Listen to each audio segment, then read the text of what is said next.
So you guys, I'm back again. No, do you know what? I need an intro. I need one of those, like, really good intro. Anyway.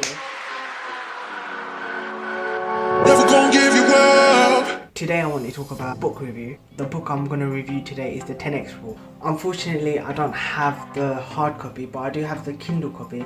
Kindle's on charge. I also have the audio version, and I'm going to be talking about specifically the audiobook. It's one of them books, the audio version is so much better because the actual author's reading it. When authors read their books, they know exactly how to read the books. They know where to emphasize, they know what to say. I recommend you guys should get the audio version of this book. Before you get it, before you buy it, I'll make you listen to a little snippet. I'm not sure how long I'm allowed to leave it on for you guys, but this is a little sample by Cardone. No formula exists, at least that I could find in any book, that determines the correct estimation of effort. Let's face it, if you don't estimate the right amount of effort and then take that, you're not going to hit it.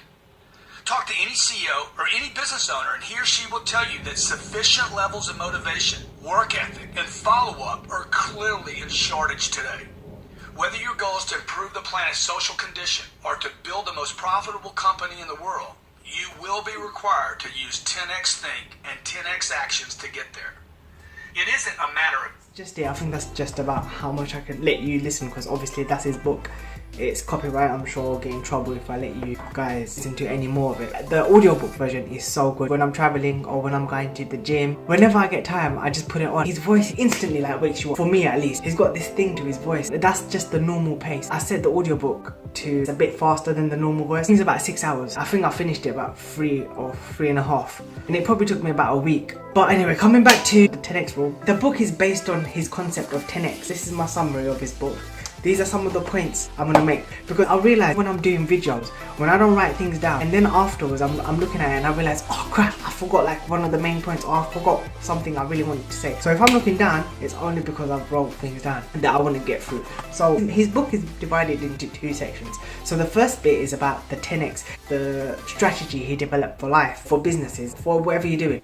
And what essentially 10x is, it's when we think and do 10 times more. So whatever we do, we have to do it 10 times more. Whatever we think, we have to think 10 times more. Whatever goals we make, do it 10 times more. Even if you don't reach your 10x times more, then the things that you do actually achieve wouldn't be that bad. There'll be a 7 or an 8. But what he emphasizes is live your life a 10x sort of way. And he also talks about his life. Coming to his life, he was actually a salesman. He used to hate his job. He used to be an alcoholic. He used to drink. He used to take drugs. He had a very run-down life. He wasn't doing nothing. He wasn't going nowhere. And suddenly at the age of 25, I think he had this awakening. He changed his whole life around. He wrote 3 books. 10x is his 4th one, or he's writing a new one, which is his 4th one. So he hasn't always been doing 10x. He's applied his own strategy of 10x from the age of 25. Well, the first half he talks about how he developed the 10x and his life and what he goes on to. Another key concept of the 10x is to overcommit, and I think this is one of the best parts of his book, where he talks about overcommitting, because there's something that most of us don't usually do, and actually most successful people actually do it in some sort of sense. They overcommit, and what he essentially means by that is, oh, if I'm given a project to do at work, before I even think about it, I should just say yes. I should commit to it first, then think about the planning, rather than thinking about it, thinking about how to plan things if it fits your schedule.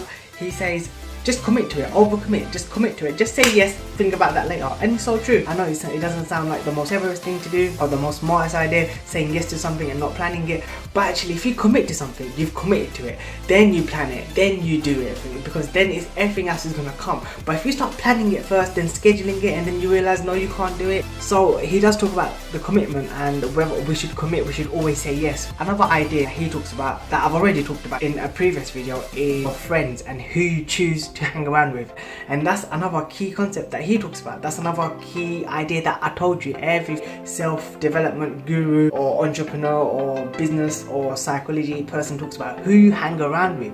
But he says if you hang around with people above you, you're going to naturally think 10 times bigger. You have goals 10 times higher because you're hanging around with people above you. One of the key ideas from his book comes from a very funny chapter. Cardone, he's so blunt. The way he writes, the way he talks, as in like he'll be very straightforward. In that chapter of the book, he's like, don't be a bitch. He wanted to call that actual chapter, stop being a little bitch. Sorry about my language, but that is his words. So you're listening to all these strategies and suddenly he starts a new chapter and he's like, I don't know what chapter it was, maybe chapter 8. And like, don't be a little bitch. And hang on a second, where's this coming from? What that chapter is really about, and it's a good thing to consider in your life. Take responsibility. We fail to take responsibility. What he actually tries to say is, look, we like taking responsibility for things that we do well, but we never like to take responsibility for the things that we don't do well or we don't do. How are we gonna learn if we can't take responsibility for the things that we don't do well?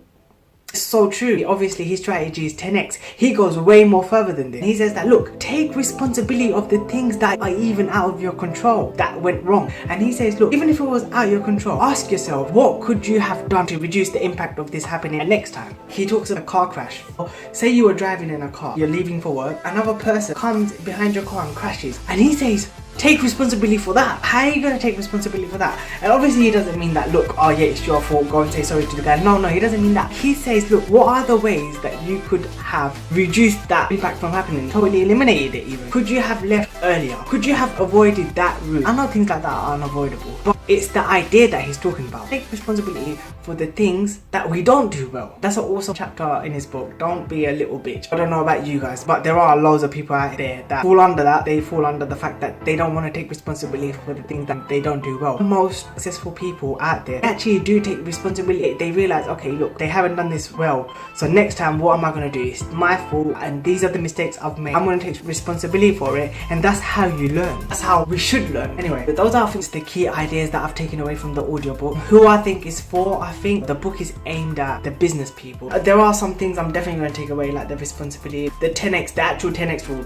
Think 10 times bigger, have goals 10 times bigger. Of course I'm going to take away things like that. If you're opening a business, or if you're like a new business starter, if you've got a small little business, you should get the audiobook, because when you're listening to it, you could be doing anything, just 10, 15, 20 minutes a day. If you like the voice, his voice is going to get through to you. Definitely listen to it. Oh yeah, one more thing about his book. I don't know about the actual real book version. At the end of each chapter, or at the end of each section, he asks questions. It's not just a passive reading, or it's not passive listening. There's questions. So he'll ask you, what is the 10x rule? What is not taking responsibility? He asks questions about what he's told you, so it does keep you active, so you take more in. But they say passive learning is not the best, because you forget more than 50% of the information. But if you're active sort of listening, then you hold the information. That memory retention is much more greater. So that's another great thing about the audiobook. But yeah, I believe because he's a salesperson, he's a business person, it's more suited and catered for the people who want to open a business, who are starting a new business or something like that. But I recommend it to everyone, because it has you know, some of the strategies I will use, some of the ideas are great. It does open up your mind up to a lot of things.